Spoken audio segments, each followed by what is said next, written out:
Hello, everybody, and welcome to my home. I'd like to wish you all a very Merry Christmas by reading you a story from a book. It's a tradition that we do every Christmas Eve with my sons.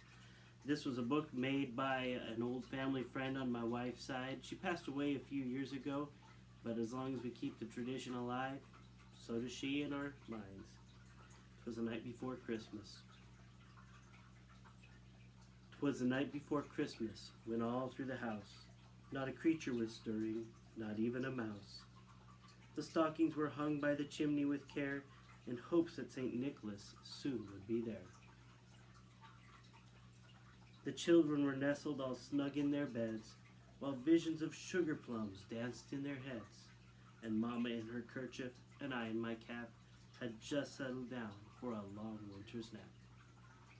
When out on the lawn there arose such a clatter, I sprang from the bed to see what was the matter.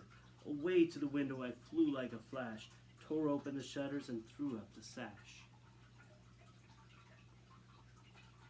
The moon on the breast of the new fallen snow gave the luster of midday to objects below, when what to my wondering eyes should appear but a miniature sleigh and 8 tiny reindeer, with a little old driver so lively and quick I knew in a moment it must be St. Nick.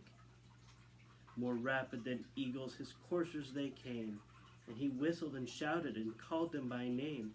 Now Dasher, now Dancer, now Prancer and Vixen, on Comet, on Cupid, on Donder and Blitzen.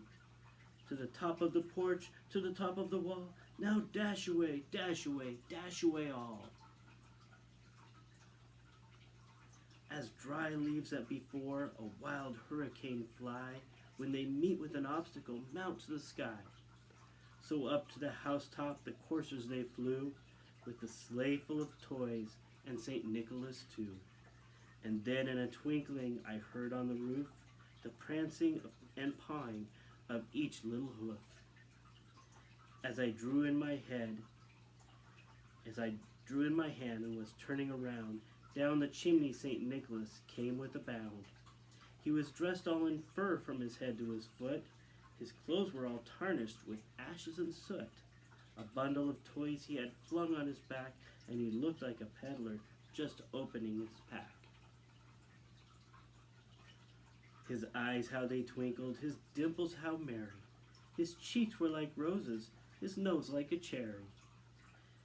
His droll little mouth was drawn up like a bow, and the beard of his chin was as white as the snow. The stump of a pipe he held in his teeth, and the smoke it encircled his head like a wreath. He had a broad face and a little round belly that shook when he laughed like a bowl full of jelly. He was chubby and plump, a right jolly old elf, and I laughed when I saw him in spite of myself.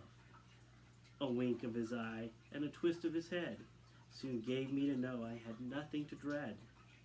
He spoke not a word, but went straight to his work, and filled all the stockings, then turned with a jerk. And laying his finger aside of his nose, and giving a nod, up the chimney he rose. He sprang to his sleigh, to his team gave a whistle, and away they all flew like the down of a thistle. But